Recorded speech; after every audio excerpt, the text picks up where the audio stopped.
પાલોદરના જોગણી માતાજીની કહાની. જૂના સમયમાં ગુજરાતમાં એક નાના પ્રદેશમાં પાલોદર નામનું ગામ હતું.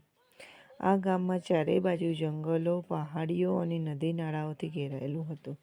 લોકો સાદગીથી જીવતા. ખેતી અને પશુપાલન તેમનો મુખ્ય વ્યવસાય હતો. પરંતુ તે સમયમાં આ વિસ્તારમાં દુષ્કાળ, રોગચાળો અને અજાણી આપત્તિઓ વારંવાર આવતી.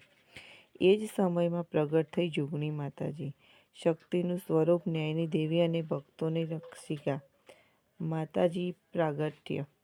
લોકવાયકા મુજબ જોગણી માતાજી કોઈ સામાન્ય સ્ત્રી નહોતા. તેઓ આદિશક્તિનો અંશ હતા.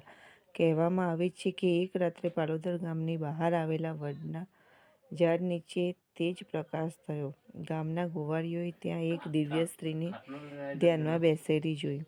તેમની આંખમાં કરુણા હતી, પરંતુ ચહેરા પર અદ્ભુત તેજ અને શક્તિ ઝળહળતી. માતાજીએ ગામના લોકોને કહ્યું, જ્યાં અન્યાય, ભય અને દુઃખ હશે ત્યાં હું રક્ષા માટે હાજર રહીશ. આ પછી જ તેઓ પાલોદર જોગણી માતાજી તરીકે ઓળખાયા.